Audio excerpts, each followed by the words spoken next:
Jim, congratulations on such a staggering film. And I guess I should welcome you to the UK as well. And, Thank you for having me. Yeah, you obviously really like us. Why do you feel so at home here? I grew up watching English comedy. I grew up watching Alan Partridge and David Brent and I mean everything. The Young Ones, Fry and Laurie, Jeeves and Wooster. I grew up reading P.G. Wodehouse and Christopher Hitchens and Bill Bryson, and I don't know. I'm an Anglophile, and I think the best comedy comes from this little island the size of New York State. But I don't know. I grew up in New Orleans, not liking a lot of the comedy that I was seeing on TV, and I had these little like VHS tapes of British comedy that my sister had, and I grew up watching that, and it inspired me. I feel like English comedy pushes the boundaries socially of what's acceptable in ways that Americans don't. It's just like punchlines and curse words instead of the funny stuff, and so that's why I like England. Now, the film, of course, is born out of a short of the same name, and it features a certain song by a certain Mr. Springsteen. Did you have his approval to use it in the short? Next question. I assume you did. We did not. We did not, and I felt super bad about it because I had to ask him and his whole team, and in very strange ways through Twitter and all of these different platforms, trying to get in touch with the guy because he owns the rights to the song. It's not Sony or Columbia or a record label. It's actually the dude, and so you have to get his approval. And he had never given the rights to that song to anybody else, and so I made it, and my whole family's lawyers, and they're like, "What are you thinking? This is the dumbest thing in the world." I'm just not gonna think about it. And they're like, "You could do a karaoke version or a sound alike." I'm like, "Yeah, I could. I think this guy would actually sing the real song though, and it would be like on a bad boombox. Let's just try that."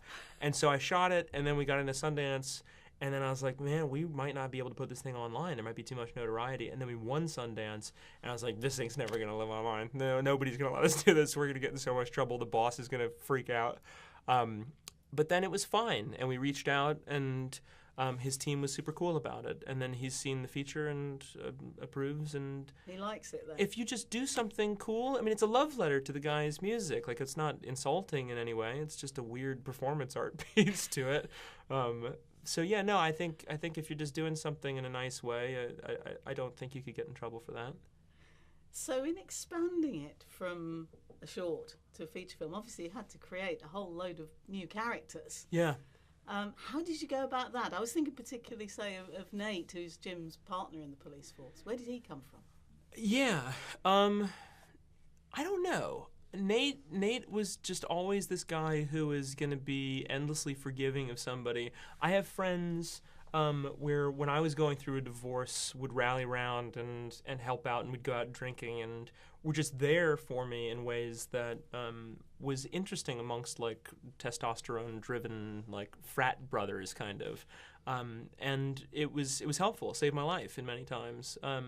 So I don't know. I wanted it to be this guy who it was so endearing and like heartfelt to watch him be endlessly forgiving of this guy who probably doesn't deserve forgiveness in some circumstances in this film.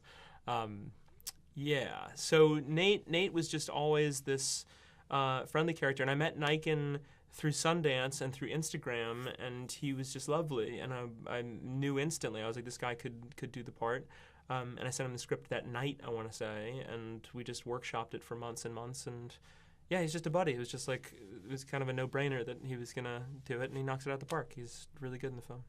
And I've got to admit, I follow you on Twitter and on Instagram as well. Oh, okay. And you always seem to be really encouraging people to get out there and do it in terms of independent filmmaking. Yeah. I wondered what obstacles you faced, and do you still face them, or have of they them. Just changed? Yeah, no, we faced all of the obstacles in making independent they? films. Yeah, it's funny. So I'll post something saying like, you don't need people's permission. You just need to make your movie and not listen to anybody. And some people say like, that's so inspirational. I read your tweets just to be inspired.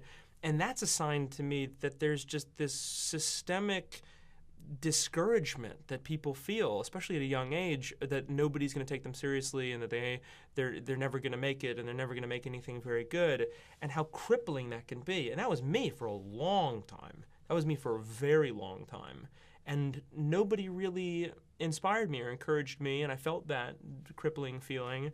And so the job now is to send the ladder back down and be like, look, I was way worse than you were for years. Like, I didn't have any idea what I was doing.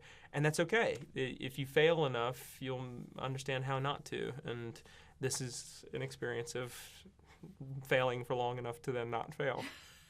Jim, thank you very much indeed. Thank you.